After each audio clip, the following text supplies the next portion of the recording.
You've been settling for far too long. Settling for the bare minimum in love. Settling for crumbs at work. Settling for friendships that drain you. And dreams that collect dust. And deep down, you know it. But here's the truth. You can't keep ignoring you deserve better. Better love, better health, better respect, better results. And starting today, we stop settling. We start rising. I want you to imagine this. You're standing in front of a mirror, not the kind that shows your hair or your outfit. No, a mirror that reflects your soul. In it, you see every dream you've buried under excuses. Every maybe next year you've told yourself. Every time you've swallowed your truth to keep someone else comfortable. You look and you realize you've been shrinking. Not because you're incapable, but because somewhere along the way, you believed that what you have is all you're worth. Maybe you were told, don't aim too high. You'll only get hurt. Maybe you stayed in a job that sucked the life out of you because at least it pays the bills. Maybe you've been in relationships where you were loved just enough to keep you, but never enough to make you grow. And yet, your heart still whispers, there's more, there's better. I've been there. That place where you settle not because you truly want to, but because you've convinced yourself that this is as good as it gets. I've woken up on Monday mornings feeling my soul sigh before my feet even hit the ground. I've sat across from people who didn't see my worth and still fought for their attention. I've ignored my instincts, and every time, it cost me. But here's what I learned. Settling is not comfort. It's slow self-destruction. It's living in a cage with the door wide open and never stepping out. When you accept less than you deserve, you teach the world how to treat you. When you stay in rooms where you're undervalued, you convince yourself that you don't belong anywhere else. When you keep giving without boundaries, you end up empty. But the moment you truly decide that you're done settling, everything changes. You stand taller. Your voice gets stronger. Your dreams start breathing again. This is not about arrogance. It's not about greed. It's about alignment, putting yourself in places, relationships, and opportunities that match the value you bring. You are not here to survive. You are here to expand. And yes, it will be uncomfortable at first, because leaving the familiar even when it's bad for you is hard. But the alternative? Living your whole life wondering, what if? So in this journey together, I'm going to give you the mindset, the tools, and the courage to stop settling and start rising in every area of your life. Your career, your relationships, your finances, your health, your self-worth. Because once you know your value, you will stop discounting yourself. I'll tell you stories. I'll give you truths that sting. And I'll ask you questions that will force you to look in that soul mirror again. And by the time we're done, you won't just believe you deserve better. You'll go out and claim it. So take a deep breath, because we're about to break the limits you've been living under. Chapter 1. The Silent Cost of Settling. You may not even realize it, but every single time you choose to settle for less than you deserve, you pay a price. And that price? It's rarely something you see in your bank account. It's something you feel in your soul. Settling is sneaky. It doesn't scream at you. It doesn't wave a red flag. It whispers. It shows up in the little sighs you let out when no one's looking. It's in the way you wake up and already feel tired before the day has even started. It's in the way you laugh at jokes you don't find funny just to keep the peace. The way you stay quiet when your heart wants to speak. The way you tell yourself, it's fine. I'm fine. When you know deep down, you're not. I had a friend once, brilliant, creative, full of life. She could light up a room with her ideas, but she stayed at the same dead-end job for 10 years. Not because she couldn't leave, but because it was safe. Because she told herself, at least I have a steady paycheck. I watched her go from passionate to burnt out, from full of dreams to just existing. She'd smile, but her eyes told a different story. They said, I gave up on what I wanted a long time ago. That's the thing about settling. It chips away at you, piece by piece, not all at once. but slowly, silently, until one day you look in the mirror and barely recognize yourself. When you settle in your career, you trade your potential for comfort. When you settle in love, you trade intimacy for familiarity. When you settle in health, you trade vitality for convenience. And when you settle in your dreams, you trade your future for your fears. Here's what makes it dangerous. Settling doesn't feel like a crisis in the moment. It feels like being realistic. It feels like being grateful for what you have. And yes, gratitude is important. But gratitude without growth? That's not gratitude, that's stagnation. There's a big difference between appreciating where you are and deciding you'll never move forward. Let me ask you this. Where have you been telling yourself it's not that bad? Is it in a relationship where your needs are always last? A job where your talents are ignored? A lifestyle where your health is on autopilot?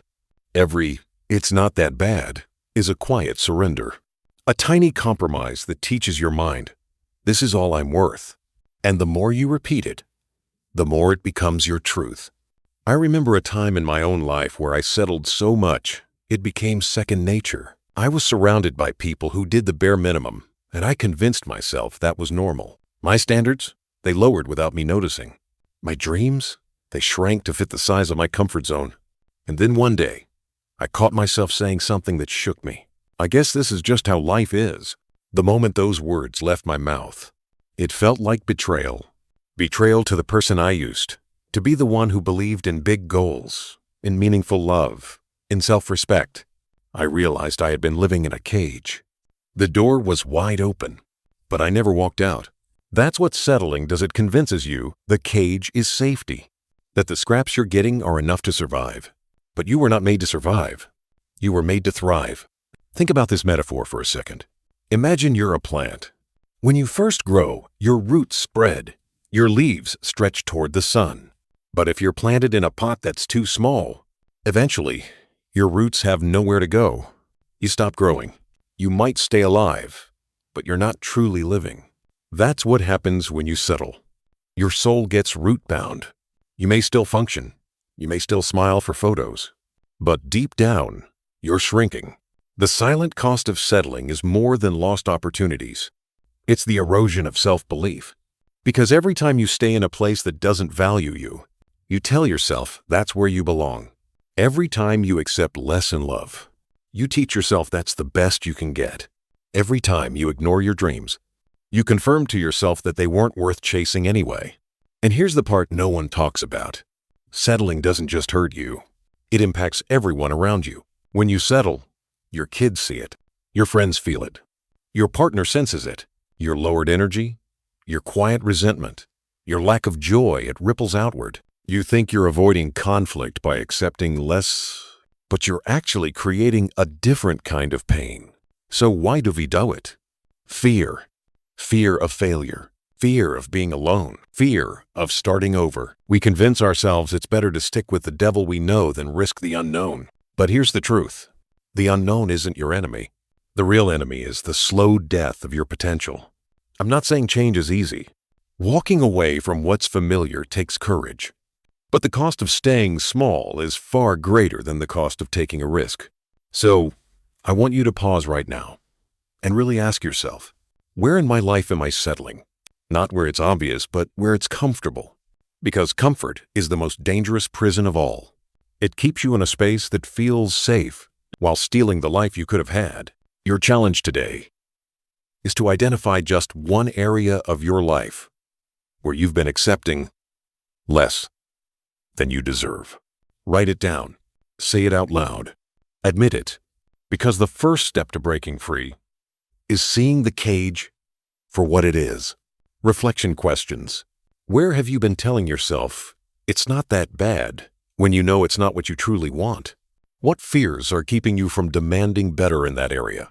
If you decided today to stop settling there, what's one action you could take within the next week? Settling is not humility. It's not gratitude.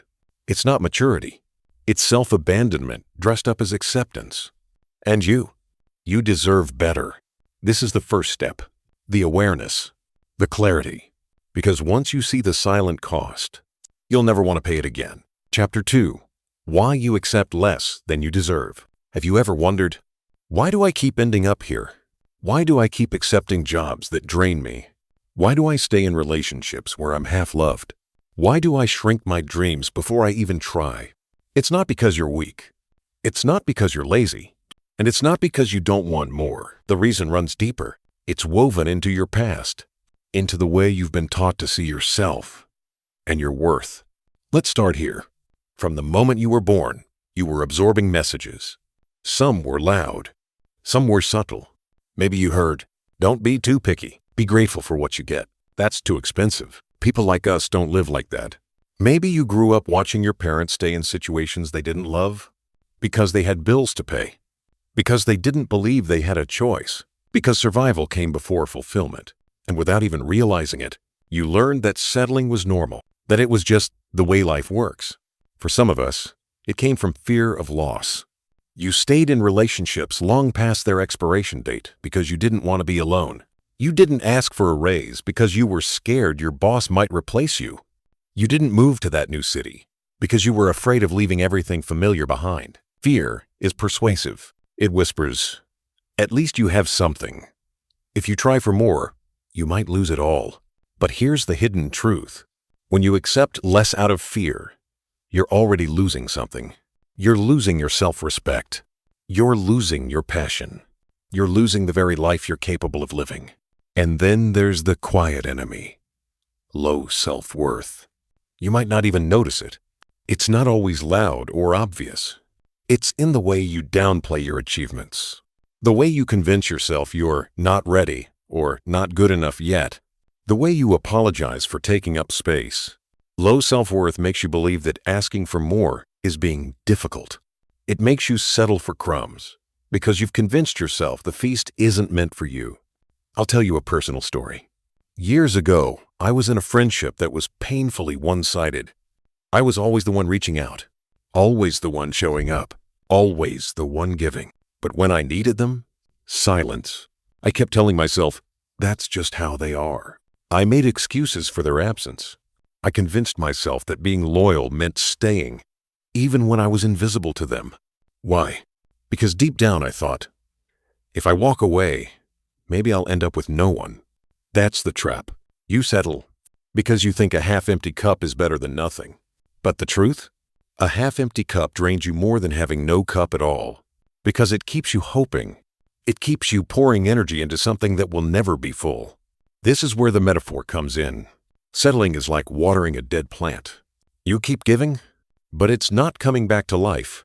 And while you're wasting water on what's already gone, your real garden, the one that could bloom, is left to dry up. Sometimes, the reason you accept less is because you've been conditioned to. If you grew up hearing you should just be happy someone loves you, or at least you have a job, some people have nothing, you learn to measure your worth against the bare minimum. And here's the danger. When you normalize crumbs, a full meal feels too much. You might even push away people or opportunities that would treat you better because they don't fit the version of you that's used to settling. But there's another reason we accept less.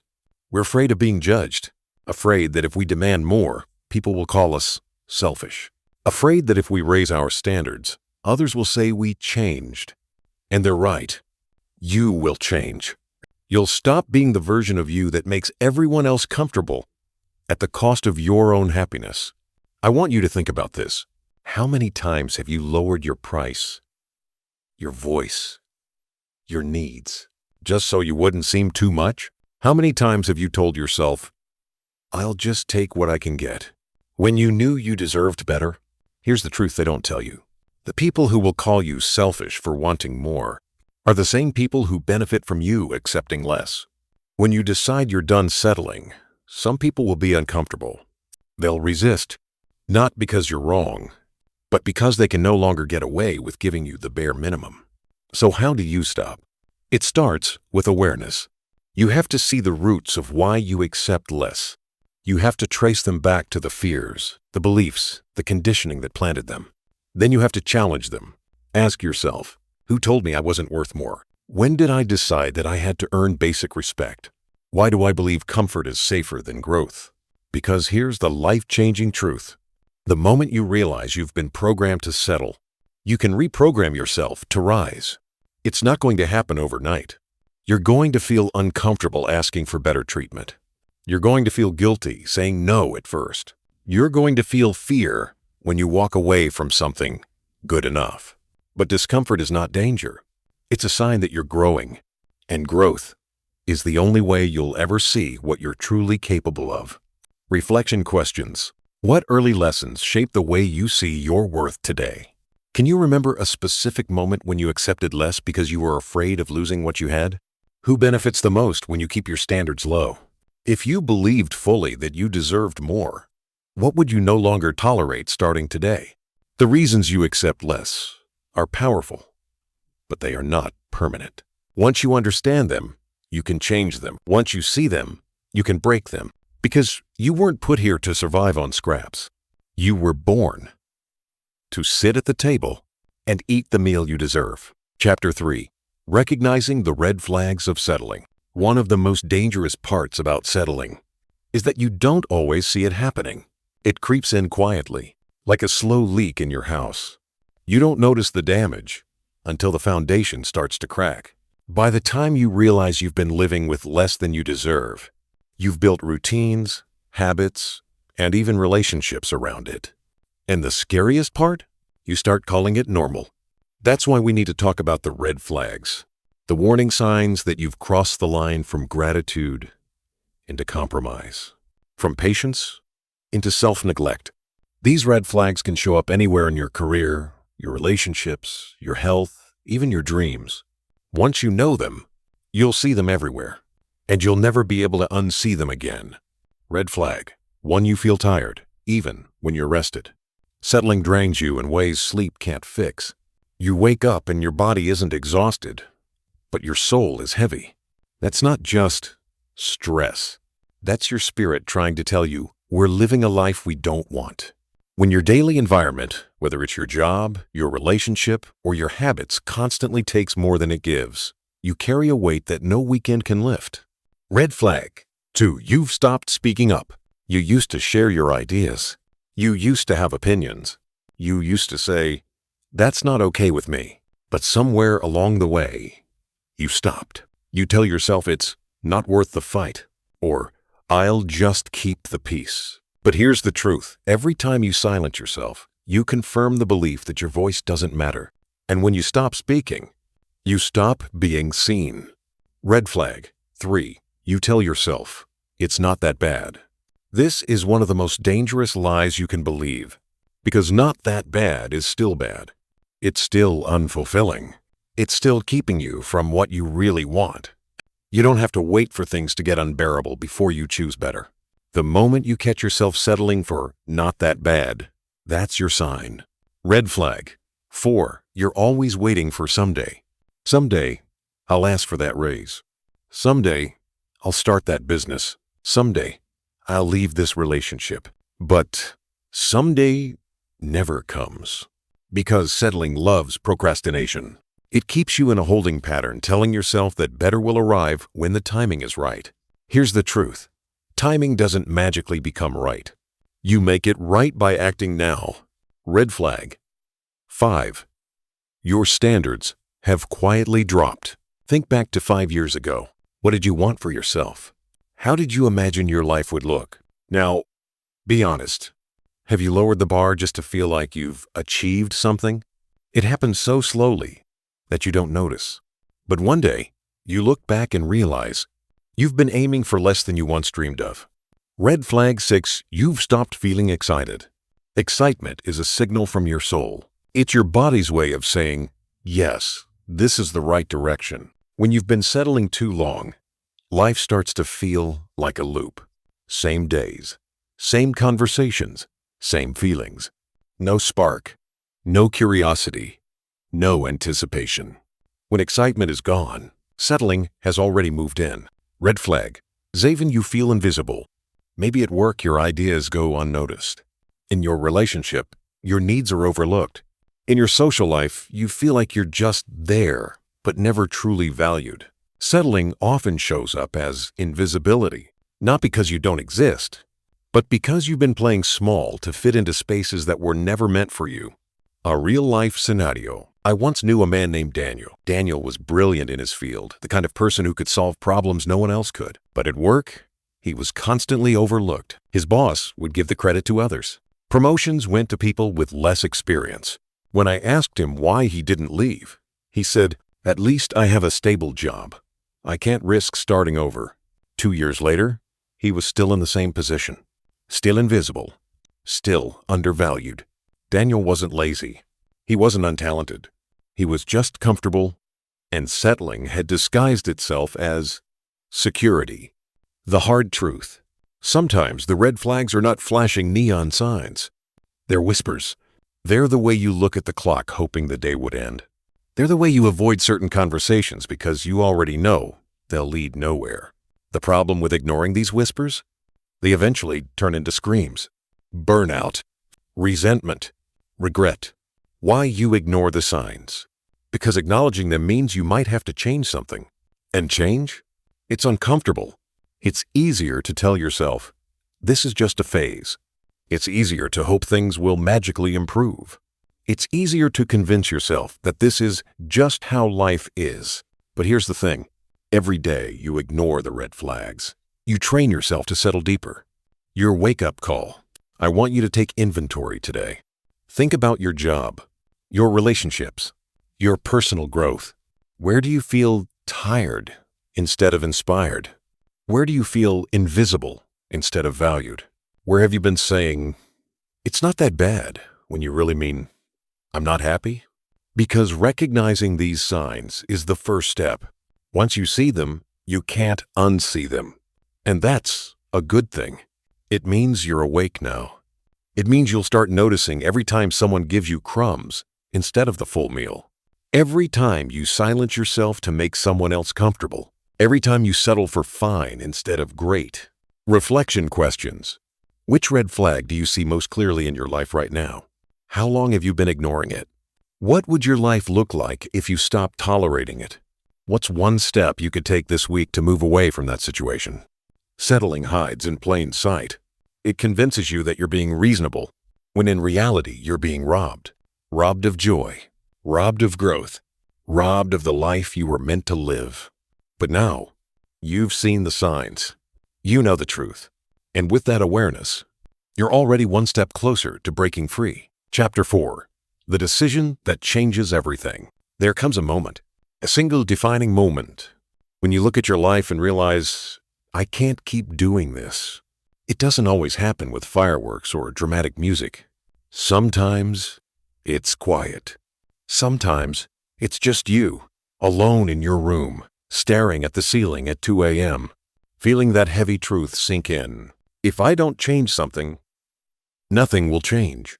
For some people, this moment comes after years of frustration. For others, it's triggered by one event so powerful, it flips the entire script of their life. A breakup, a layoff, a health scare, a betrayal. Whatever the trigger is, it forces you to stop lying to yourself. I want to tell you about a woman named Claire. Claire worked a good job. Her family told her she was lucky. She had benefits, a stable income, and a nice apartment. But every morning, she felt dread. Not because she hated work, but because she hated what she had become.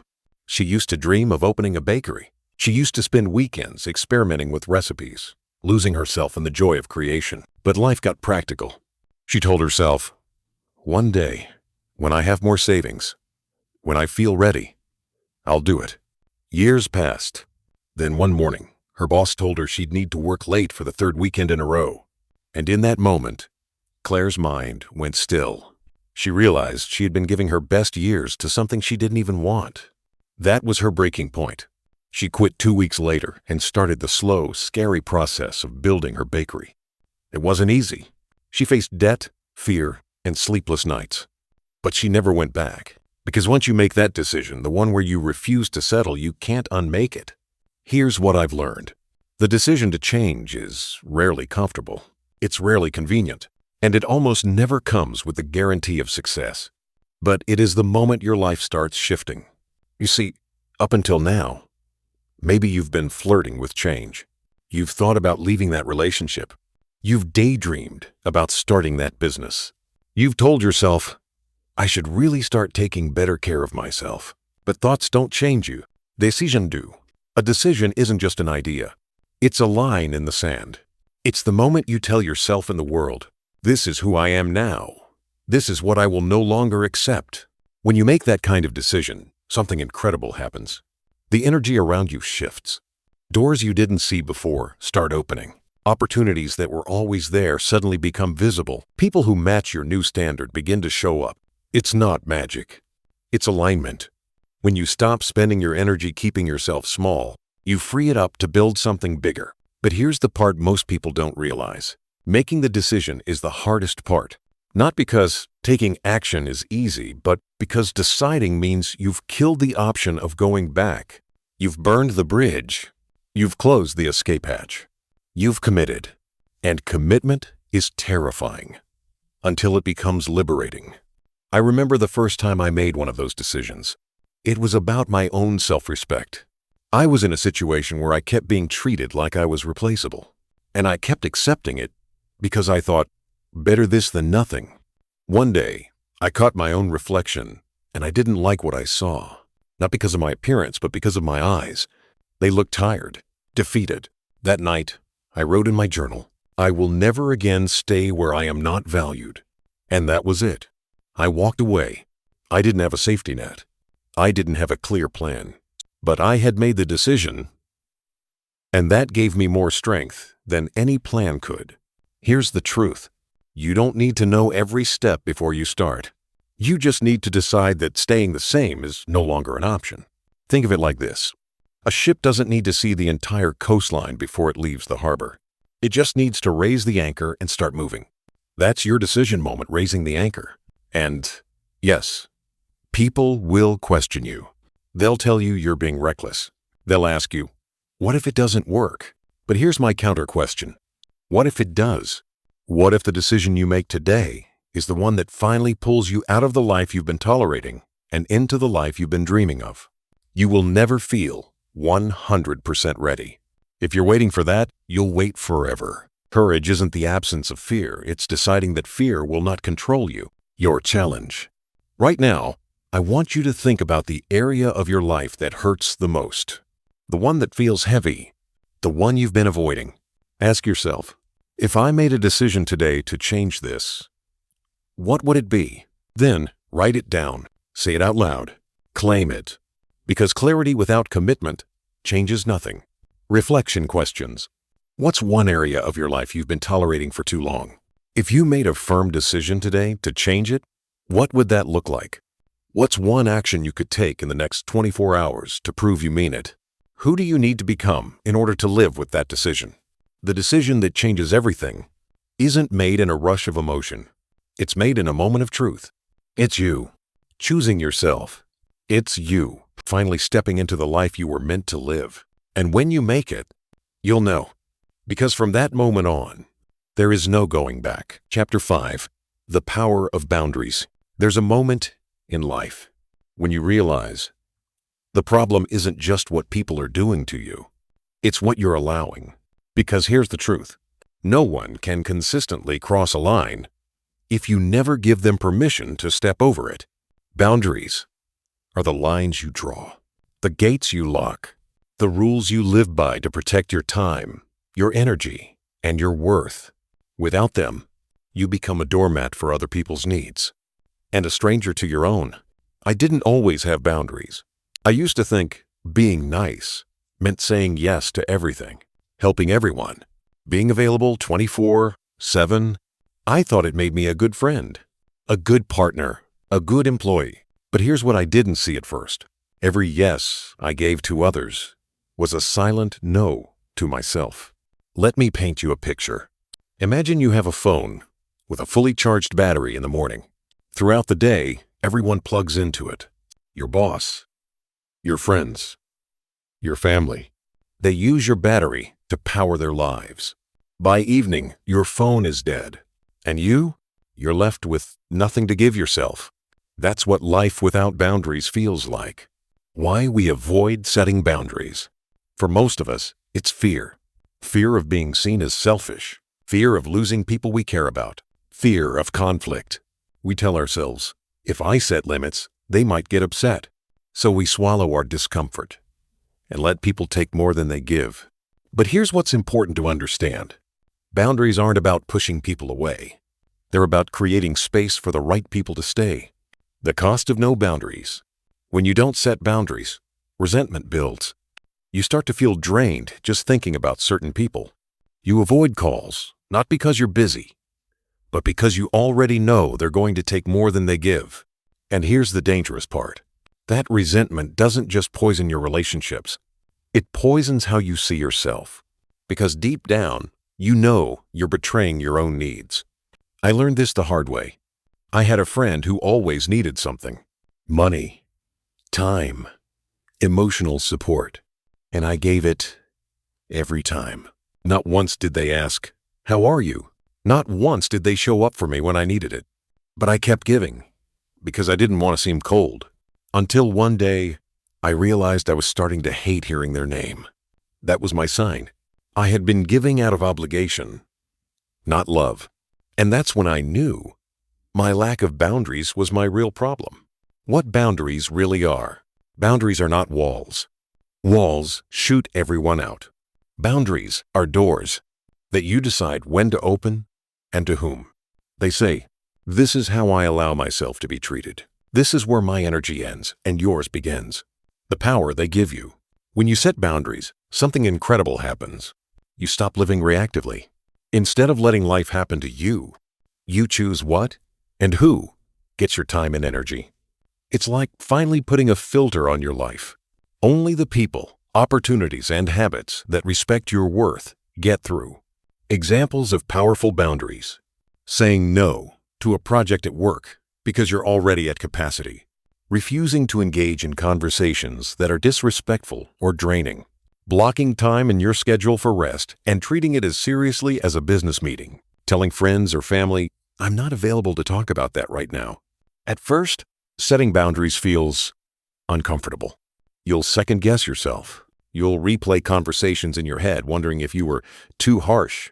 And yes, some people will pull away when you start enforcing limits. But here's what you need to remember. The only people who get upset when you set boundaries are the ones who benefited from you having none. A personal turning point. When I first started saying no, I lost a few people. And for a moment, it hurt. But then I realized I didn't lose anyone who was truly in my corner. I lost people who were only in my life because I made it easy for them to take without giving back. And the moment they were gone, I had space. Space for real friendships. Space for opportunities I actually wanted. Space for my own peace. Boundaries and self-respect. Every boundary you set is a declaration of self-respect. It says, I matter enough to protect my energy. It says, I am not afraid to disappoint others if it means honoring myself. And the more you practice it, the more natural it becomes. Reflection questions. Where in your life do you feel most drained right now? What's one boundary you could set today to protect your energy in that area? Who in your life consistently crosses your boundaries, and why do you still allow it? How would your life improve if you enforced that boundary starting now? Boundaries are not selfish. They are survival. They are self-care. They are a filter that keeps your life from being filled with things and people that don't serve you. The truth is, you cannot rise to the life you deserve if you're weighed down by constant demands that drain you. You have to create space for better. And boundaries, that's how you do it. Chapter 6. Demanding more without apology. There's a moment in your journey when you realize you've been whispering your needs, hoping someone will hear them, instead of speaking them boldly and unapologetically. And when you get to that moment, everything changes. Because here's the truth. Life rarely hands you what you deserve. It hands you what you demand. For too long, you've been conditioned to believe that asking for more makes you difficult, that negotiating makes you greedy, that setting a high price for your work makes you full of yourself. So you play small. You smile politely. You take the first offer, whether it's in love, in business, or an opportunity. And then you wonder why you feel unfulfilled. I want to tell you something. You will never get what you're worth by acting like you're worth less. There's a story about a woman named Harper. Harper was a skilled consultant. She had years of experience, glowing reviews, and results that spoke for themselves. But when clients asked for her rate, she would hesitate. She would quote a number she thought they would like, instead of the one she knew reflected her value. One day, she decided she'd had enough.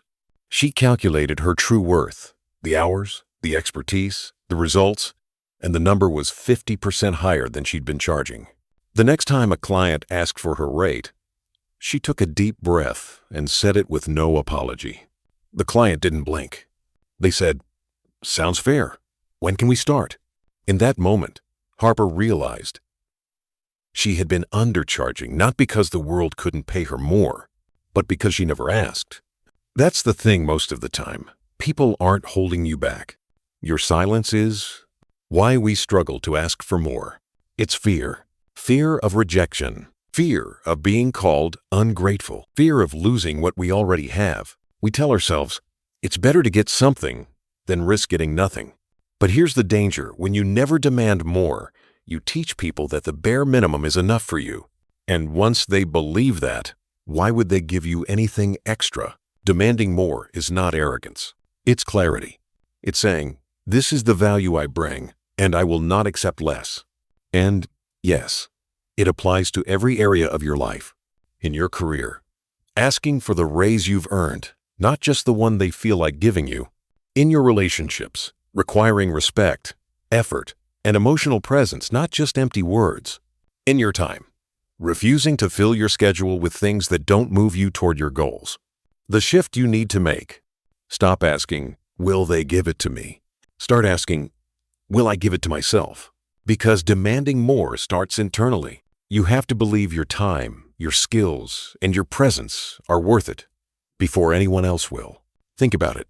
If a store owner doesn't put a price tag on their products, people will assume they can take them for free. If you don't put a value on yourself, people will assume they can take without giving much in return.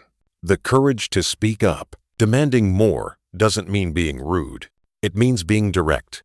It's the difference between saying, it's fine, I'll manage, and saying, I can't accept that. Here's what I need instead. It's the difference between hoping for respect and setting a standard that makes disrespect impossible. A personal moment of truth. I remember a time when I was offered a project that would take weeks of my time for a payment that was honestly insulting. The old me would have taken it anyway, thinking, at least it's something, but I had promised myself I would stop undervaluing my work. So I countered with the rate I knew reflected my time and expertise. The client said, we can't do that. And you know what? I walked away. 2 weeks later, another client came along who happily paid exactly what I asked for. That moment taught me every time you accept less, you block the space for the right opportunity to find you. You're not asking too much. The world will try to convince you that wanting more is selfish. But let me tell you, settling for less doesn't make you noble. It makes you resentful. And resentment poisons everything it touches. Practical ways to start demanding more. Know your value.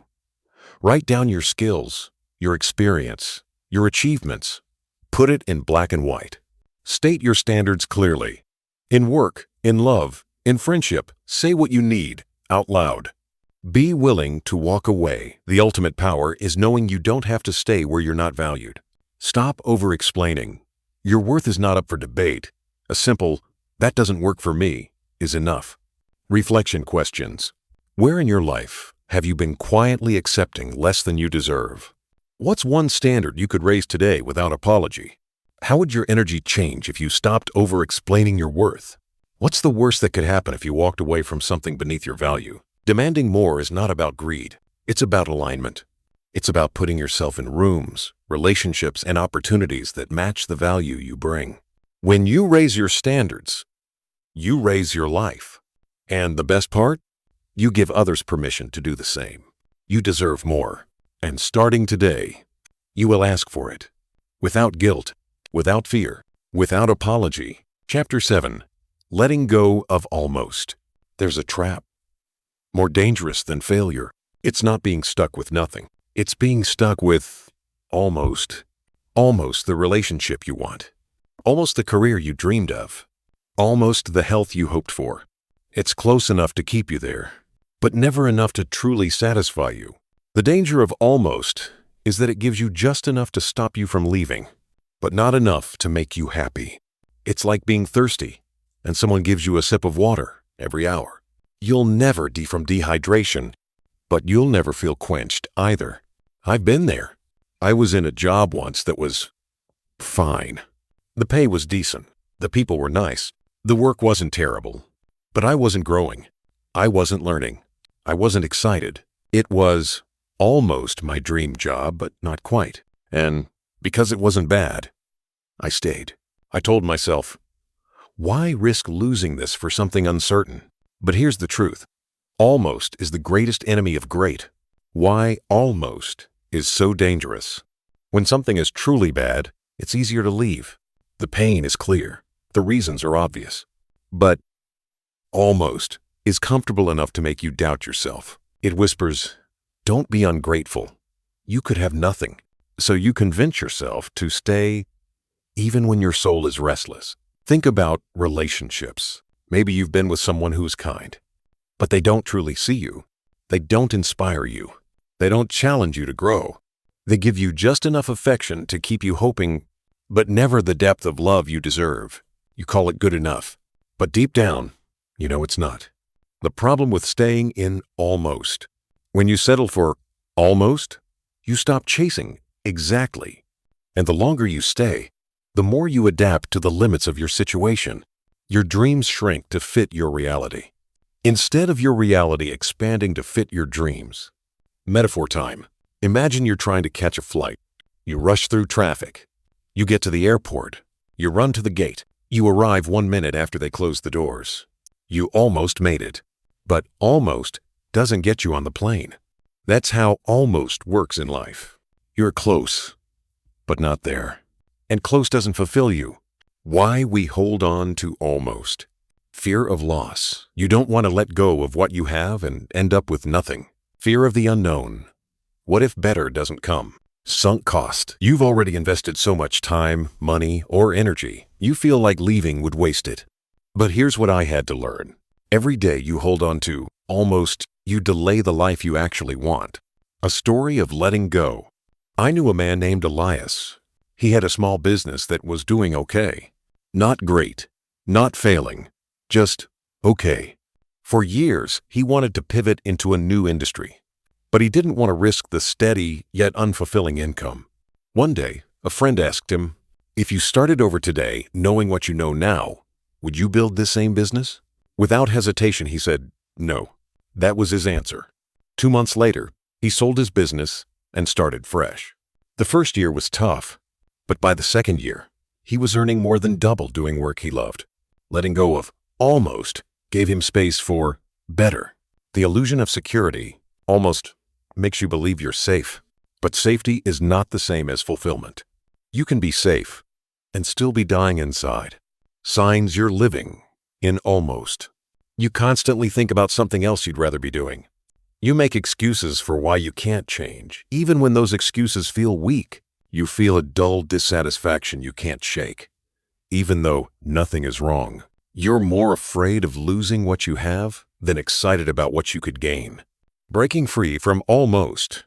It starts with honesty. Ask yourself, if nothing changed in the next 5 years, would I be happy? If the answer is no, you already know what you need to do. You need to stop settling for almost and start chasing exactly. And yes, it will be uncomfortable. Yes, there will be uncertainty. Yes, you will question yourself. But here's the truth. The life you want doesn't live in the comfort of almost. It lives in the discomfort of growth. Reflection questions. Where in your life are you living in almost right now? What's keeping you from letting it go? If you had the courage to release it, what would you make space for instead? How would your life feel if you replaced almost with exactly? Letting go of almost is one of the bravest things you'll ever do, because it means leaving something that's fine for the possibility of something extraordinary.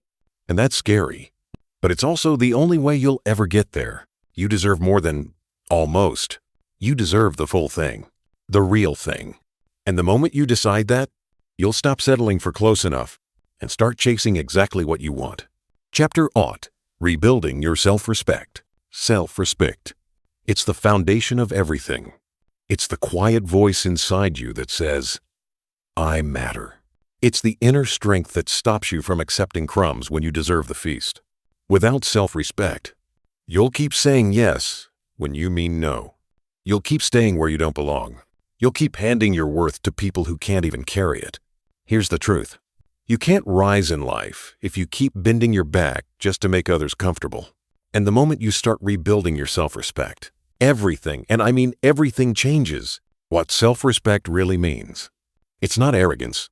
It's not thinking you're better than everyone else. Self-respect is simply the belief that your time, energy, body, and dreams are valuable enough to protect. It's knowing you are responsible for how you allow the world to treat you. I wasn't always good at this. For years, I allowed people to cross lines because I didn't want to make it awkward. I'd laugh off comments that hurt me. I'd accept opportunities that underpaid me. I'd say yes to favors that drained me, just so people would like me. I told myself I was being kind. But the truth? I was abandoning myself. The cost of losing self-respect. When you don't respect yourself, you teach others they don't have to either. You become easy to overlook, easy to take advantage of, easy to forget. And the worst part? You start to believe you deserve it. Rebuilding starts with one choice. The day I started to rebuild my self-respect was the day I realized no one was going to hand it back to me. It was my job to take it, to guard it, to live by it. And the first step? I made a list of my non-negotiables. What are non-negotiables? They're the things you refuse to compromise on, not because you're stubborn, but because they are the pillars that hold your life together. For me, that meant I will not stay in any relationship, personal or professional, where I am consistently disrespected. I will not apologize for protecting my time. I will not keep quiet when something crosses my values. At first, it was hard. The moment I started enforcing these, I lost people, but I also gained peace. And peace is worth more than the approval of people who only valued me when I had no boundaries. Daily actions that rebuild self-respect. Keep your promises to yourself. If you say you're going to wake up early, do it. If you say you're going to eat healthier, follow through. Every kept promise strengthens your trust in yourself. Speak up when something feels wrong.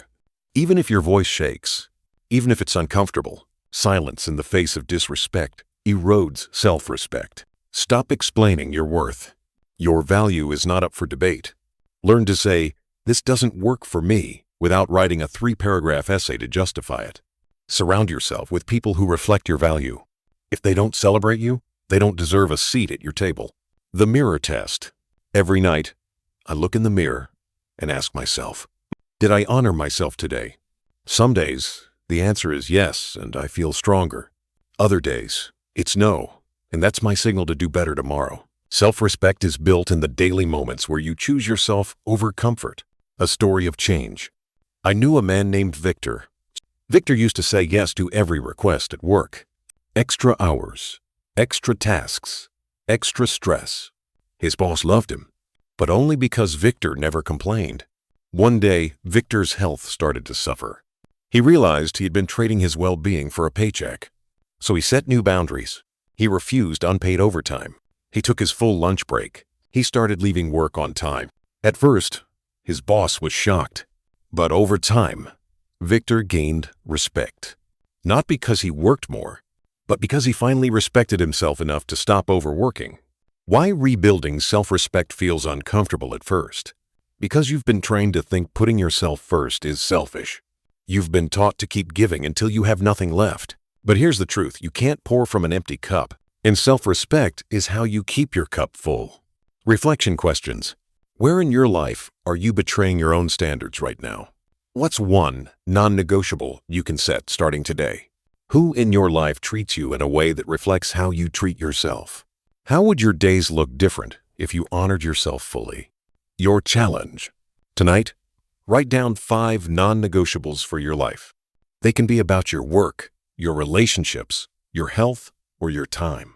Then, Commit to protecting them fiercely, because every time you stand by them, you add another brick to the foundation of your self-respect. Rebuilding your self-respect won't happen overnight, but the more you practice it, the stronger you become. And one day, you'll look back and realize you're no longer begging for scraps.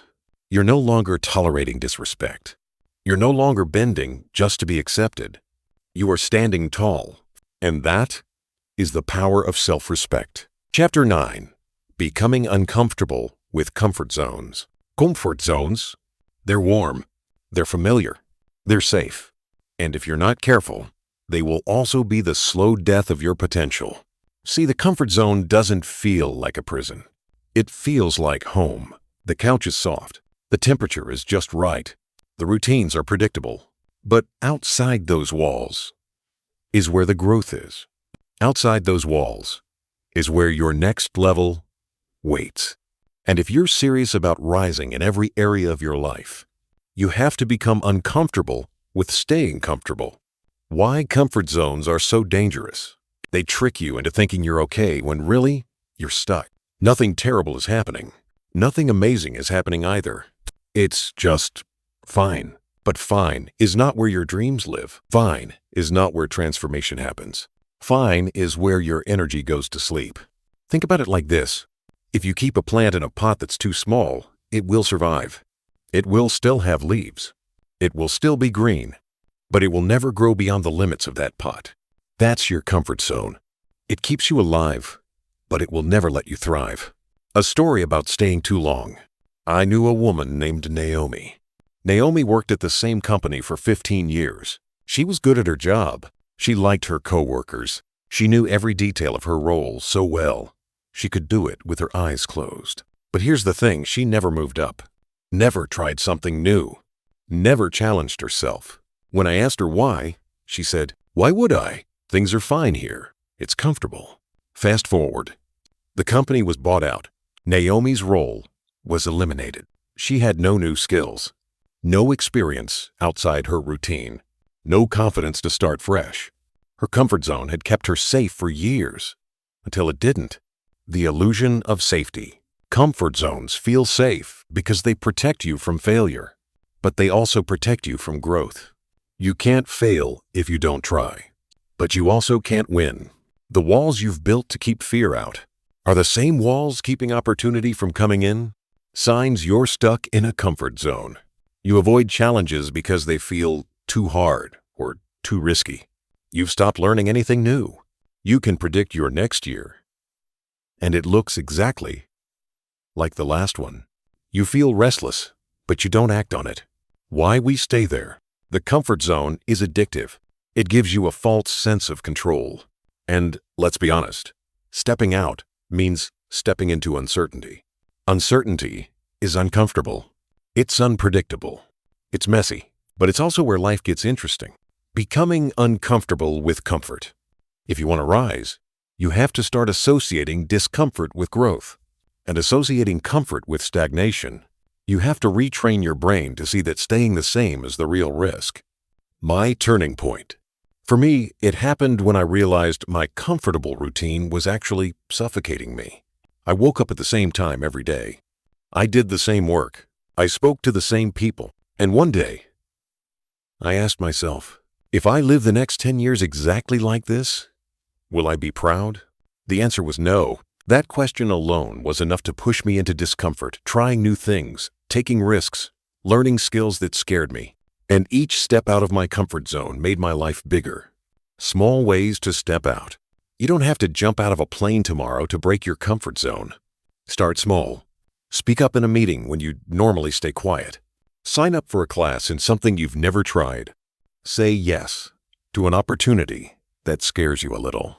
Travel somewhere new without overplanning every detail. Each time you do something that stretches you, your comfort zone expands. The growth zone. There's a space right outside your comfort zone called the growth zone. It's uncomfortable. It's awkward. You'll feel clumsy and uncertain there. But if you stay in it long enough, that discomfort becomes your new normal. And from there, you rise again. Reflection questions. Where in your life have you been doing the same thing for too long? What fear is keeping you from trying something new? If you stepped out of your comfort zone this month, what's the first thing you would do? What's one small risk you could take this week to start expanding your life? Your challenge. Choose one thing, just one that makes you slightly uncomfortable.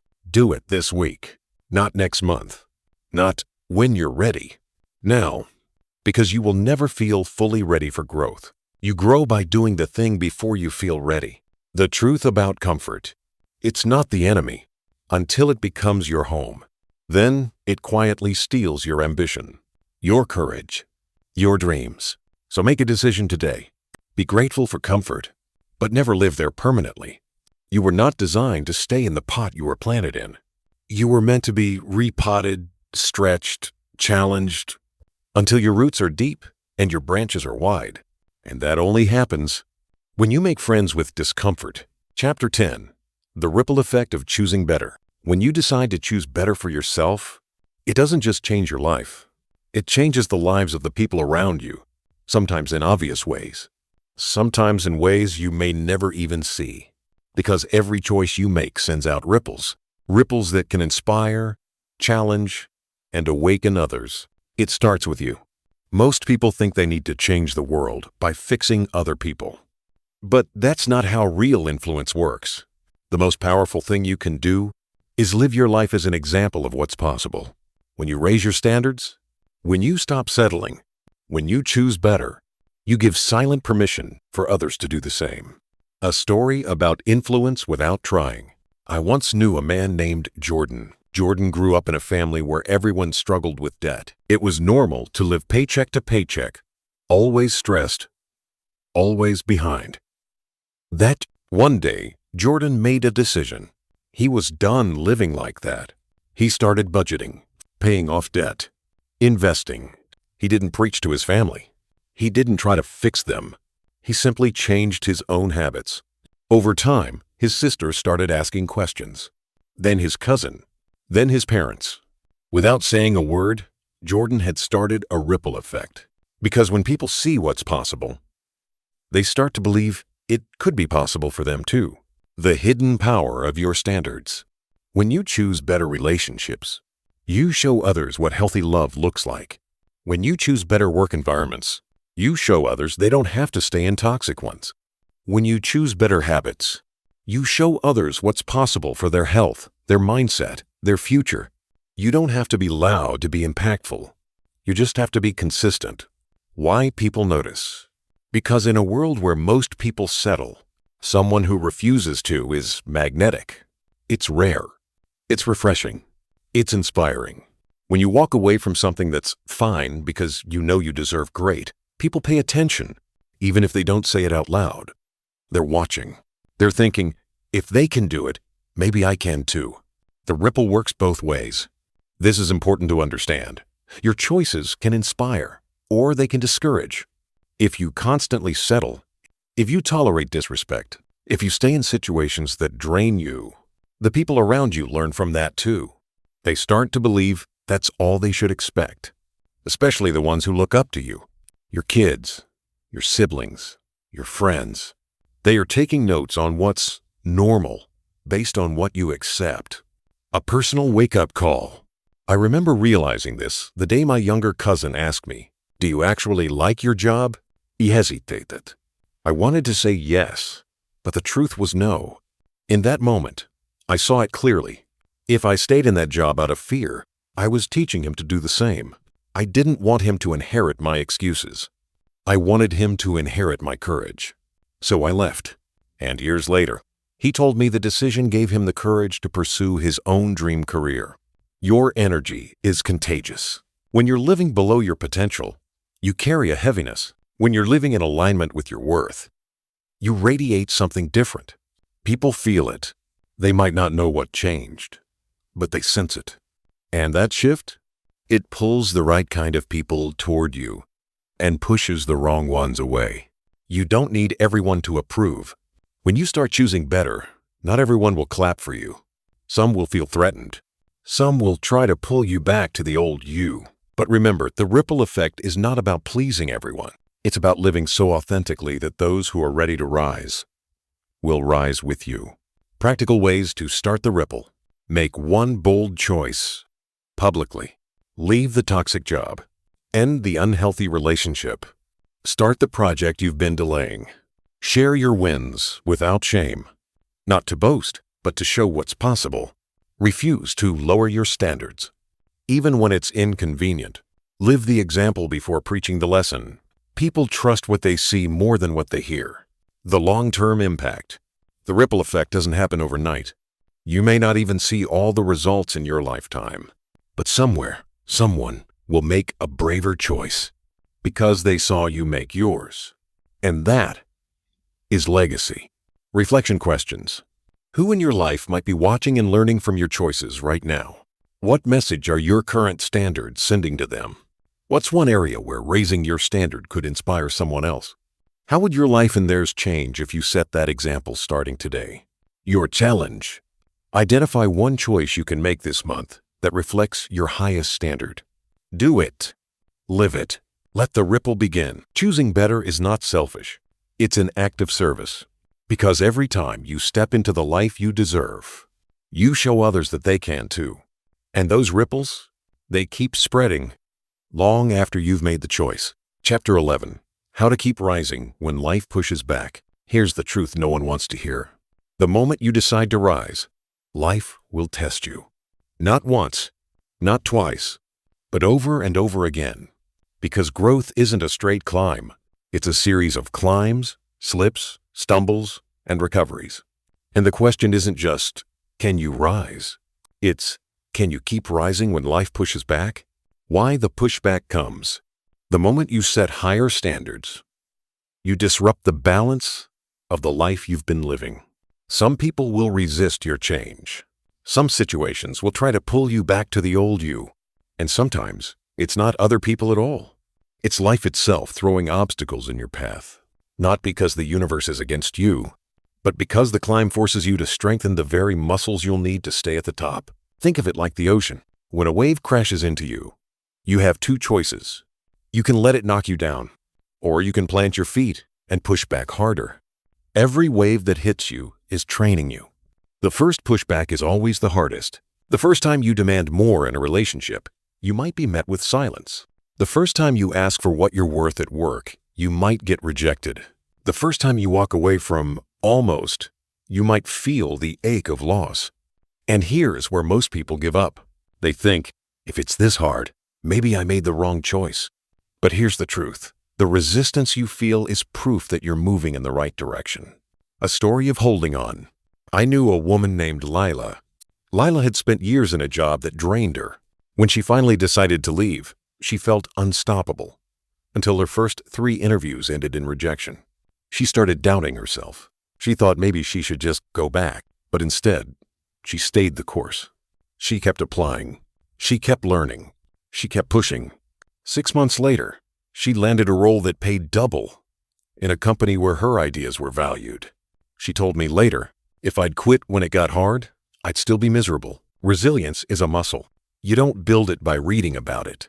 You build it by getting knocked down and standing up again. The more you practice rising after a setback, the less power those setbacks have over you. Practical ways to keep rising. Expect resistance. If you know it's coming, it won't shock you. Remind yourself, pushback is a sign of progress. Focus on the next step, not the whole mountain. Overwhelm comes from staring at the peak. Strength comes from taking the next small step forward. Build a why that's stronger than the pushback. If your reason for rising is strong enough, no setback can bury it. Remember past wins. Keep a list of times you overcame something hard-proof that you can do it again. The power of perspective. When life pushes back, it's tempting to see it as a stop sign. But what if it's actually a training ground? Every challenge is shaping you into the person who can handle the success you're chasing. Because here's the thing, success is not just about getting there. It's about staying there. And staying there requires strength that only resistance can build. The metaphor of the rock and the wave. Picture a rock in the ocean. Every day, waves crash against it. Some days the waves are gentle. Some days they're violent. Over time, the rock doesn't get smaller. It gets smoother, stronger. That's you. Every setback is a wave, and every wave is shaping you into something unshakable. Reflection questions. What's one area of your life where you've felt the most pushback since deciding to change? How have you been interpreting that pushback as a sign to stop or as a sign to grow? What's one action you can take this week to push forward despite resistance? When was the last time you faced something hard and overcame it, and what did that teach you? Your challenge. This week, when you hit resistance, pause. Don't retreat. Don't quit. Ask yourself, what is this trying to teach me? Then take one step forward anyway. Even a small step counts. Because progress isn't about how far you move. It's about not letting the pushback send you back to where you started. The unbreakable mindset. When you train yourself to keep rising no matter what, you become unstoppable. Not because life gets easier, but because you get stronger. You stop fearing obstacles. You start expecting them, and you trust yourself to face them. So the next time life pushes back, smile. Because it means you're moving. It means you're stretching. It means you're climbing. And the view from the top will make every push worth it. Chapter 12. Living as your future self now. There's a powerful shift that happens when you stop waiting to become the person you want to be, and you start living as them now, not someday, not when you have more money, more time, or more confidence. Now, because here's the truth, your future self isn't some distant, unreachable version of you. They are you, just with different decisions. The trap of one day. Most people live in a waiting room. They say, when I get the promotion, then I'll be more confident. When I meet the right person, then I'll be happy. When I have more money, then I'll start living the life I want. But when is a moving target. And the problem with waiting is that you train yourself to delay your own life. The future self mindset. Your future self, the one who's living your dream life, isn't waiting for permission. They're making choices right now that align with where they're going. If you want to step into that version of you, you can't just think about them. You have to act like them. A story about stepping in early.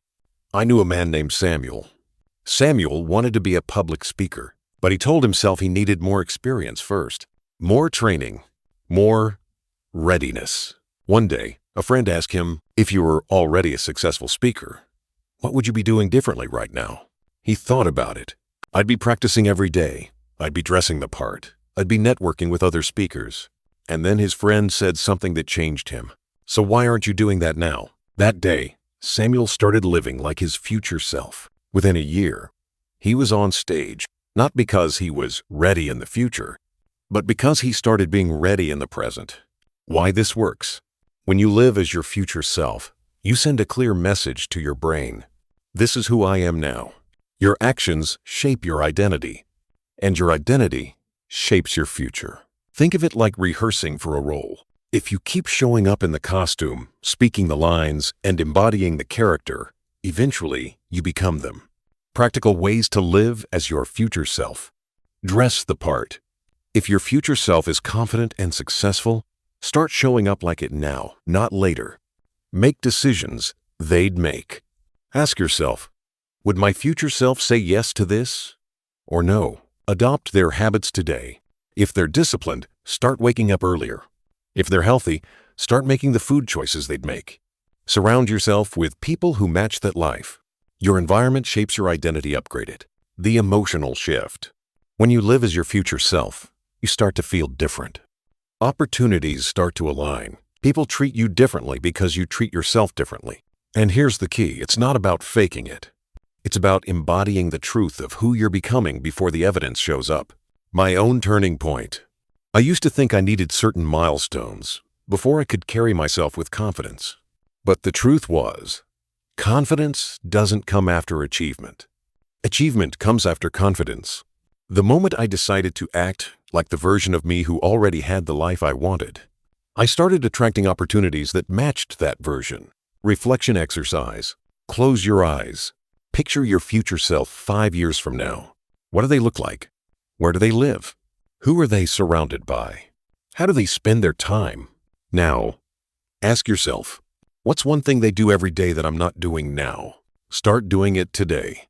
The identity principle. Your brain loves to be consistent with who you believe you are. If you keep telling yourself, I'm trying to be confident, you stay in the role of someone who's trying. If you start telling yourself, I am confident, your brain will look for ways to make that true. Reflection questions. What does your future self believe about themselves that you don't believe yet? What daily habits would they have that you can start adopting now? What decision would they make today? And can you make it right now? Who would they spend less time with? And who would they seek out more? Your challenge. This week, pick one area of your life and start living as your future self in that area. If your future self is financially free, start managing your money like they would. If they are fit and strong, start moving your body like they would. If they are confident, start speaking like they would. Don't wait for the title. Don't wait for the recognition. Start now. The secret. The more you act like your future self, the faster your reality catches up, because your life rises to meet the standards of the identity you choose to embody. You don't have to wait until one day. You can be them today. And when you do, you'll realize the future you've been chasing was never in the distance. It was inside you all along. Chapter 13, Never Settling Again. By now, you've seen the patterns. You've faced the truth. You've taken the first steps. You know what settling has cost you. You know the red flags. You know the power of boundaries, self-respect, and living as your future self. So now, the question is no longer, should I stop settling? It's, how do I make sure I never settle again? The danger of slipping back. Change is not a one-time event. It's a daily choice. Because here's the truth. The world will always test your boundaries. Opportunities will come dressed in almost. People will try to convince you that your standards are too high. And if you're not careful, you can find yourself slowly sliding back into old habits. That's why you need a system. Not just motivation, not just hype. A system for keeping your standards where they belong high. Rule A's, keep your standards written down. When things get busy, your brain will try to convince you to just this once, accept less. That's when you need a visible reminder of your non-negotiables. Write them down. Read them weekly. Ask yourself, am I living by these or compromising them? Rule 2. Audit your life.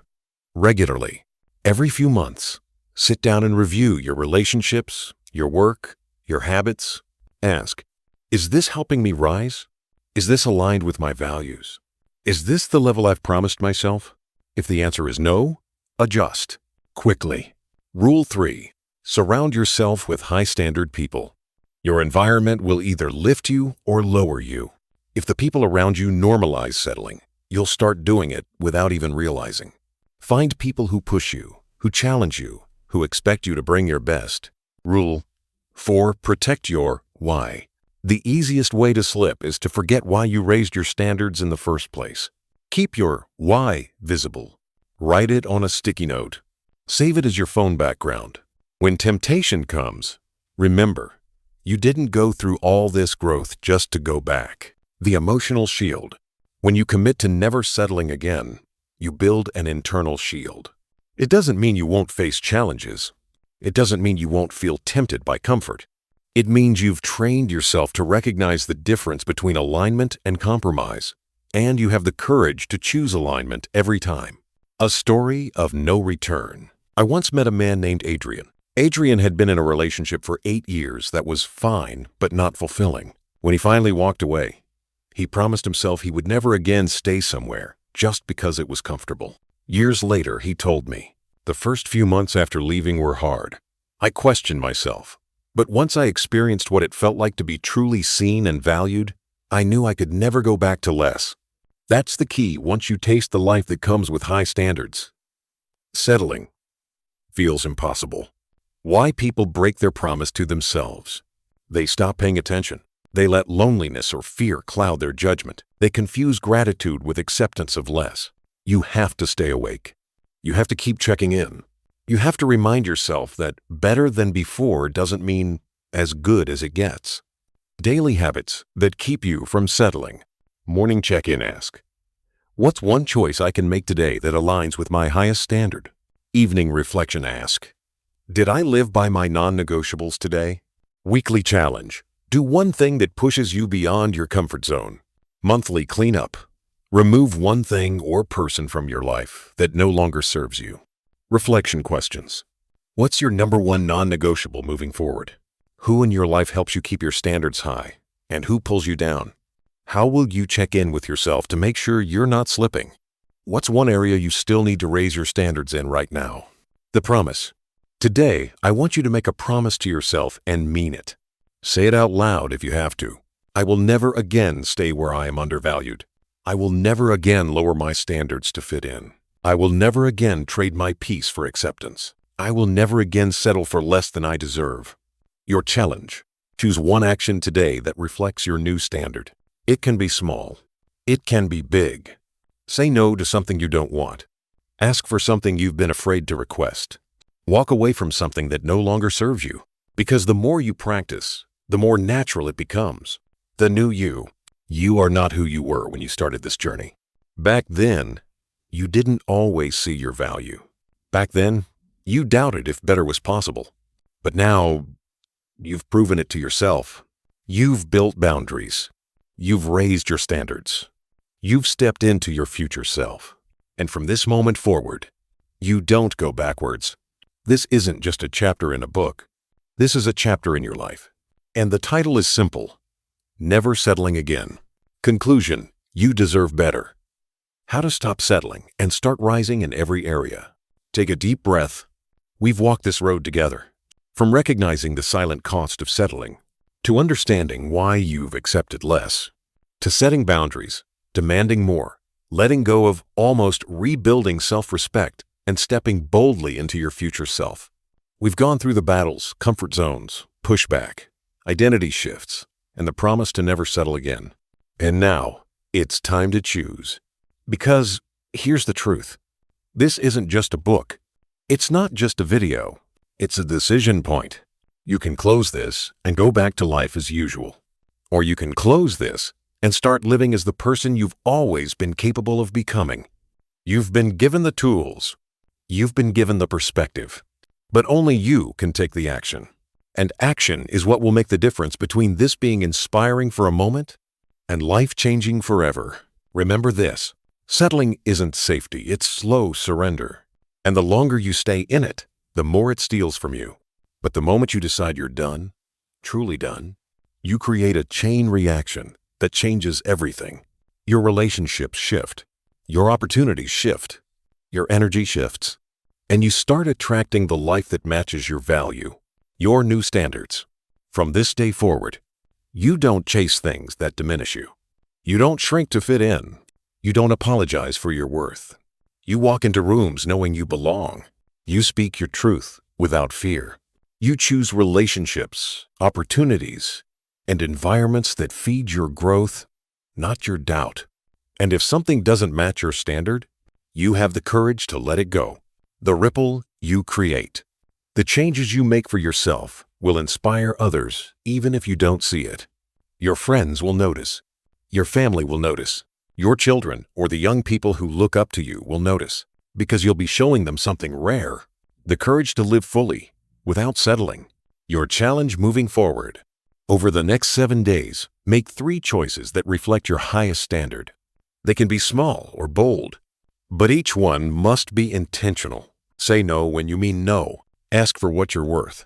Walk away from almost, and then keep going. Keep making those choices until they're no longer choices. They're simply who you are. The final reminder. You get one life, one shot, and you don't get to replay it. So don't waste it in rooms that drain you. Don't waste it chasing people who don't see you. Don't waste it working for dreams that aren't your own. Because you deserve better. Better love. Better opportunities. Better health. Better peace. And the moment you believe that, truly believe it, you'll start to see it everywhere. This is not the end. This is the beginning of the version of you who never settles again. If this message spoke to you, don't just keep it to yourself. Share it with someone who needs to hear it. And if you want more content like this, stories, lessons, and the truth that will push you higher, make sure to like this video, subscribe to the channel, and hit the notification bell so you never miss the next one. Because your journey is just starting, and I'll be right here, walking it with you. So go. Start rising. The world needs the version of you who knows their worth and refuses to accept anything less.